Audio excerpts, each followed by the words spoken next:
Hi സുഹൃത്തുക്കളെ, സഹോദരന്മാരെ, സഹോദരിമാരെ, അമ്മ പെങ്ങന്മാരെ, എല്ലാവർക്കും വെരി വെരി ഗുഡ് മോർണിംഗ്. അപ്പോൾ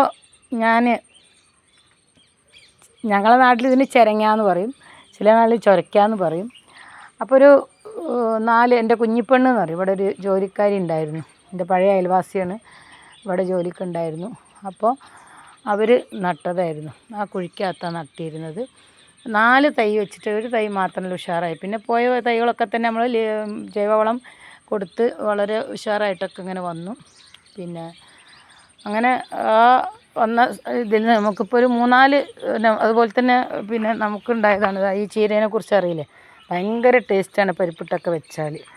പിന്നെ ഇവിടെയൊക്കെ ഞാൻ നട്ടിട്ടുണ്ട് അതിൻ്റെ കൊമ്പ്. ഓരോ പ്രാവശ്യം കറി വെക്കാൻ കൊമ്പ് പൊട്ടിക്കുമ്പോഴും ഞാൻ ഒക്കെ നട്ടു, അവിടെയും വേണ്ടി പിടിച്ച് നടും. അപ്പോൾ അതൊക്കെ തന്നെ ഉണ്ടാവും. അതിൻ്റെ ഏറ്റവും ആദ്യം ഉണ്ടായ ചെടിയാണ് ഈ കാണുന്നത്. ഓക്കെ, അതിൻ്റെ കായും പൂവൊക്കെ ഉള്ളൊരു ചീരയാണ്. എനിക്ക് ഭയങ്കര ഇഷ്ടമുള്ള സംഭവമാണ്. കണ്ട, അതിൻ്റെ കായകളൊക്കെ കണ്ടില്ലേ. ഇതിങ്ങനെ എടുത്തിട്ട് പരിപ്പിട്ടിട്ട് കറി വയ്ക്കുക, ഉപ്പേരി വയ്ക്കുക. അത് ഭയങ്കര ടേസ്റ്റുള്ളൊരു സംഭവമാണ്. അതങ്ങനെ ഉള്ളത്. അപ്പോൾ അങ്ങനെ ചിരങ്ങ ഉണ്ടായി. 5 ചിരക്ക നമ്മൾ പൊട്ടിച്ചു. ഇതെൻ്റെ ഫ്രണ്ടിന് കൊടുക്കാൻ വേണ്ടിയിട്ടാണ് ഇപ്പോൾ ഞാൻ ഈ ചിരക്കേണ്ടത്. ഇതാണിപ്പോൾ ഉണ്ടായി കിടക്കുന്ന ചിരക്ക. ചിരക്ക ഇവിടെ ഉണ്ടാവുന്നുണ്ട്. ചിരങ്ങാന്നും പറയും, ചിരക്കാന്നും പറയും. അങ്ങനെ ഒരു 4-5 ചിരക്ക ഇതുപോലെ തന്നെ പൊട്ടിച്ചു. അപ്പോൾ അതിന് കാണിക്കാനും പറയാനുണ്ടായ കാരണം എന്താ വെച്ചാൽ, നട്ടപ്പോൾ എല്ലാവരും പറഞ്ഞു ഇംഗ്ലീഷ് വളം കൊടുക്കാതെ ഒരിക്കലും നമ്മുടെ നാട്ടിൽ പച്ചക്കറി ഉണ്ടാവില്ല. അപ്പോൾ ഞാനതൊരു വെല്ലുവിളിയായിട്ട് ഏറ്റെടുക്കേണ്ടായത്. ഓക്കെ, ഇംഗ്ലീഷ് വളം ഇടാതെ നമുക്ക് എങ്ങനെ പച്ചക്കറി ഉണ്ടാക്കിയെടുക്കുക എന്നുള്ളതായിരുന്നു. അൽഹംദുലില്ലാ, അള്ളാഹുവിൻ്റെ അനുഗ്രഹം കൊണ്ട്, ദൈവാനുഗ്രഹം കൊണ്ട് നമുക്ക് വലിയ കാശൊന്നും ചിലവഴിക്കാണ്ട് തന്നെ 5-6 ചിരങ്ങ പൊട്ടിക്കാൻ കഴിഞ്ഞു. അതിലിപ്പോൾ 4 ഞാൻ വിറ്റു. 1 എൻ്റെ മകളെ വീട്ടിലേക്ക് കൊടുത്തു. ഒരു ചെറിയ ചിരക്ക ഉണ്ടായിരുന്നു, അത് ഞാൻ തന്നെ ഉണ്ടാക്കി കഴിച്ചു.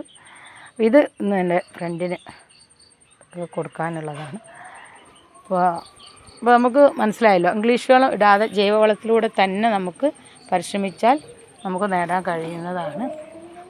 അപ്പോൾ ഇത് കാണുന്ന എല്ലാവരും പ്രാർത്ഥിക്കുക. ഇനിയും ഇതിൽ ഒത്തിരിയും കൂടി ചിരക്കകളൊക്കെ ഉണ്ടാകാൻ വേണ്ടിയിട്ട് പ്രാർത്ഥിക്കണം. ഇതിൽ നിന്ന് അങ്ങോട്ടൊരു കമ്പടം പൊട്ടി പോകുന്നുണ്ട്, മനസ്സിലായില്ലേ.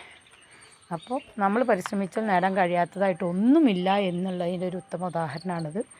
ഇതുപോലെ തന്നെ എല്ലാവരും പരിശ്രമിക്കാം. അതുപോലെ എള്ള് കണ്ട, ഞാൻ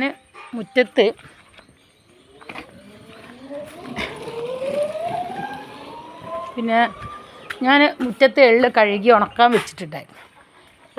ഉണക്കാൻ വെച്ച സമയത്ത് പേരക്കുട്ടികളത് തട്ടിമറിച്ചു പറഞ്ഞ് മൊത്തത്തിൽ അടിച്ചു വാരിയിട്ട് എന്ത് ചെയ്തു ഇങ്ങോട്ടേക്ക്.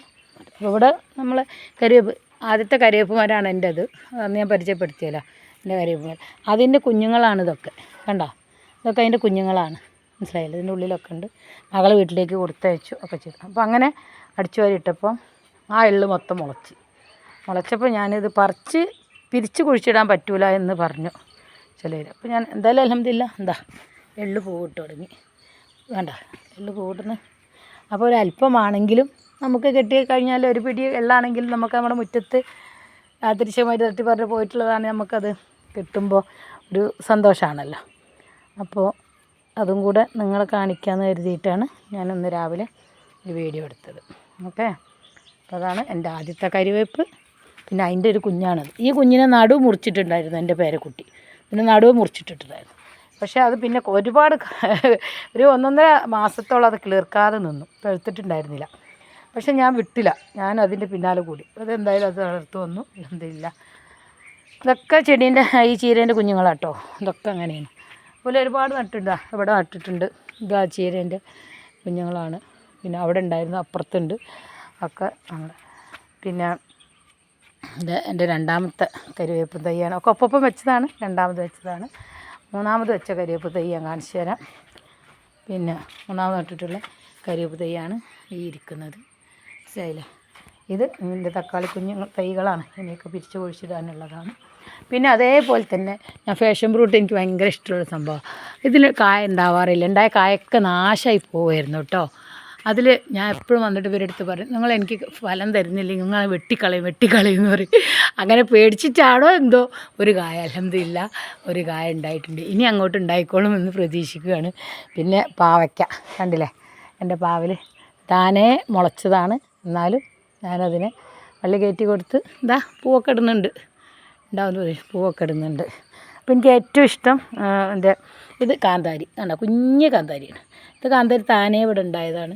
അപ്പോൾ ആ കാന്താരി അതിനങ്ങനെ ഇതുവരെ വിട്ടിട്ടില്ല. അതൊരു 1.5 വർഷത്തോളമായി ആ കാന്താരി അവിടെ ഉണ്ടായിട്ട്. ഉണ്ട് പച്ചമുളക്, ഞാൻ എൻ്റെ കറിക്കൊക്കെ ഞാൻ എൻ്റെ പച്ചമുളക് തന്നെയാണ് എടുക്കാറുള്ളത്. അപ്പുറത്തൊക്കെ നട്ട പച്ചമുളകുകളൊക്കെ തന്നെ ഇതായിട്ട് വരുന്നുണ്ട്. അതുപോലെ വടുമുളക് മുളയ്ക്കുകയെന്ന് പറയുമല്ലോ, വെള്ളരി പിന്നെ പൂവിട്ടിട്ടുണ്ട്. വെള്ളരി അവിടെ വന്നിട്ടുണ്ട്. ഒരുപാട് കരിവേപ്പ് കുഞ്ഞുങ്ങൾ ഉണ്ടാകുന്നുണ്ട്. ഇത്രയൊക്കെയാണ് നമുക്ക് പറയാനുള്ളത്. പിന്നെ കണ്ടോ അപ്പുറത്തൊക്കെ തക്കാളി ഞാൻ നട്ടിട്ടുണ്ട്.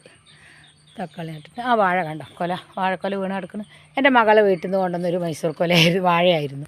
അതിൻ്റെ ആദ്യത്തെ കൊല ഒടിഞ്ഞു പോയി, കഴിക്കാൻ പറ്റിയില്ല. പിന്നെ ഇപ്പം ആ വീണ് കിടക്കുന്ന കന്ന് കാറ്റിന് മുറിഞ്ഞു പോയിട്ട് നടു മുറിച്ച് കൊടുത്തായിരുന്നു. അത് മുറിച്ച് കൊടുത്തിട്ട് അത് വീണ്ടും തളിർത്തുണ്ടായിട്ട് കൊലച്ചതായിരുന്നു. പക്ഷേ കുറച്ച് ദിവസം മുമ്പ് നല്ലൊരു കാറ്റടിച്ചു. ആ കാറ്റിന് ആ വാഴ അങ്ങോട്ട് വീണ് പോയി. അങ്ങനെ അതും നഷ്ടപ്പെടും. എന്തായാലും ഞാൻ അവിടെ വെച്ചിട്ടുണ്ട്, മൂത്തിട്ട് ഉപ്പേരിക്കെങ്കിലും മൂത്തിട്ട് കിട്ടുകയാണെങ്കിൽ ഉണ്ടാക്കാമെന്ന് കരുതിയിട്ട്. അതുപോലെ എൻ്റെ നാരകം കണ്ടോ, ഇത് താനേ ഇവിടെ ഉണ്ടായിട്ടുള്ളതായിരുന്നു. ഇപ്പോൾ എന്തായാലും നാരകമൊക്കെ നന്നായിട്ട് വരുന്നുണ്ട്. അപ്പോൾ റെഡിയാവുമെന്ന് പ്രതീക്ഷിക്കുകയാണ്. ഒക്കെ നമ്മൾ പ്രയത്നിച്ച് നോക്കുക, അത്രയല്ലേ നമുക്ക് പറ്റുള്ളൂ. പ്രതിഫലം തരുന്നവൻ ദൈവം തമ്പുരാനാണല്ലോ. അപ്പോൾ ഇതൊക്കെയാണ് ഇന്നത്തെ നമ്മുടെ വീഡിയോ. അപ്പോൾ എല്ലാവർക്കും ഇഷ്ടപ്പെട്ടെങ്കിൽ ഷെയർ ചെയ്യുക, ലൈക്ക് ചെയ്യുക, സബ്സ്ക്രൈബ് ചെയ്യുക, ഫോളോ ചെയ്യുക, പിന്നെ ബെല്ലൈക്കൺ അമർത്തുക. അപ്പോൾ എല്ലാവരും സഹായ സഹകരണം ഉണ്ടാവുന്ന പ്രതീക്ഷയോടുകൂടെ ബായ്.